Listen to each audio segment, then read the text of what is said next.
అమెరికాలో చిందరవందరగున్న మీ ఇంటికి handyman cleaning plumbing services కోసం కాంటాక్ట్ ఇన్స్టా సర్వీస్. యుఎస్ లో ఎక్కడైనా ఎప్పుడైనా for instant booking visit instaservice.com.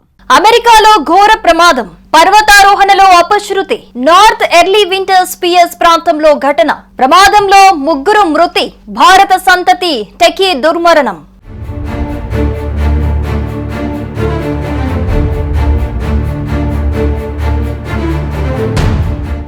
అమెరికాలో ఘోర ప్రమాదం సంభవించింది. వాషింగ్టన్ రాష్ట్రంలోని నార్త్ క్యాసిట్స్ పర్వతారోహణకు వెళ్లిన ఓ 4 స్నేహితులు ప్రమాదానికి గురయ్యారు. పర్వతం దిగేటప్పుడు ప్రతికూల పరిస్థితుల్లో వారి యాంకర్ పాయింట్ అదుపు తప్పింది. ఫలితంగా ఆ 4 ఒక్కసారిగా 200 అడుగుల లోతులో పడిపోయారు. దీంతో భారత సంతతికి చెందిన టెకీ సహా 3 అక్కడికక్కడే ప్రాణాలు కోల్పోయారు.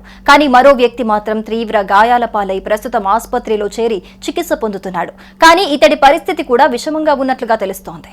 భారత సంతతికి చెందిన 48 ఏళ్ల విష్ణు ఇరిగిరెడ్డి సియాటెల్లోని ప్రముఖ ఎలక్ట్రానిక్ సంస్థ ఫ్లూక్ కార్పొరేషన్ లో ఇంజనీర్ విభాగానికి వైస్ ప్రెసిడెంట్ గా పనిచేస్తున్నారు. తన విలువైన సేవలందించి పేరుగాంచిన నిపుణుల్లో ఒకడిగా గుర్తింపు తెచ్చుకున్నారు.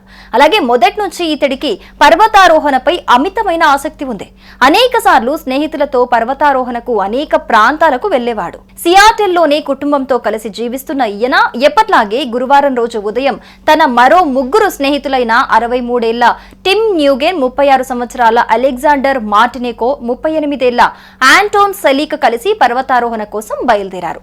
నార్త్ ఎర్లీ వింటర్స్ పిఎస్ ప్రాంతానికి చేరుకున్నారు.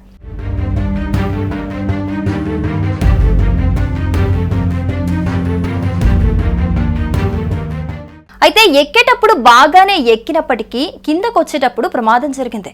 ముఖ్యంగా వారి యాంకర్ పాయింట్ అదుపు తప్పి ఒకేసారి 4 200 అడుగుల లోతులో కుప్పకూలిపోయారు. అయితే ఇందులో విష్ణు సహా టిమ్ న్యూగెన్, అలెగ్జాండర్ మార్టినేకో అక్కడికక్కడే ప్రాణాలు కోల్పోయారు. కానీ ఆంటోన్ సెలీక్ మాత్రం తీవ్ర గాయాల పాలయ్యారు. ఎలాగైనా సరే ప్రాణాలు రక్షించుకోవాలని 64 కిలోమీటర్ల మేర నడిచి సురక్షిత ప్రాంతానికి చేరుకున్నారు. ఇతన్ని గుర్తించిన స్థానికులు వెంటనే ఆసుపత్రికి తరలించారు. ఆపై పోలీసులకు సమాచారం అందించగా వారు హుటాహుటిన రంగంలోకి దిగారు.